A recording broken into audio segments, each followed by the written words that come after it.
নবদ্বীপে একজন বিখ্যাত জমিদার এবং বড় বাপের একজন কৃষ্ণ ভক্ত।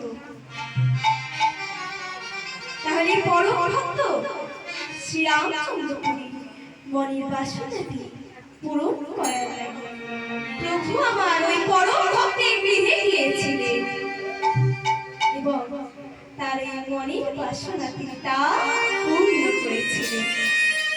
তাহলে মায়ের কৃষ্ণ ভক্ত মনের বাসনাটা কেমন কেমন না মা? কৃষ্ণ ভক্তের মনের বাসনা কেমন? সেটা হলো আমার স্বয়ং ভগবানের চরণে কৃপা পাওয়া এবং তার আতুল চরণে কৃপা পাওয়া। তাই আরে কৃষ্ণ বহির্মুখী জীবে মনের বাসনাটি হলো বাবা এটা দাও ওটা দাও, তাদের কেবল দাও দাও দাও, এই রব হবে তারা সর্বক্ষম। তবে বাবা তাদের মনের বাসনা সবসময় তা পূরণ হয় না। তাহলে বড় ভক্ত শ্রীরামচন্দ্রপুরী মনের বাসনাটা কি? তাই এখানে ভাবাবেষ্ট বৈষ্ণব পদকবি এক পাশে দাঁড়িয়ে কলম দিলেন, আহা দুগ্ধ পূর্ণ গাভী মোর, দুগ্ধ পূর্ণ গাভী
Glory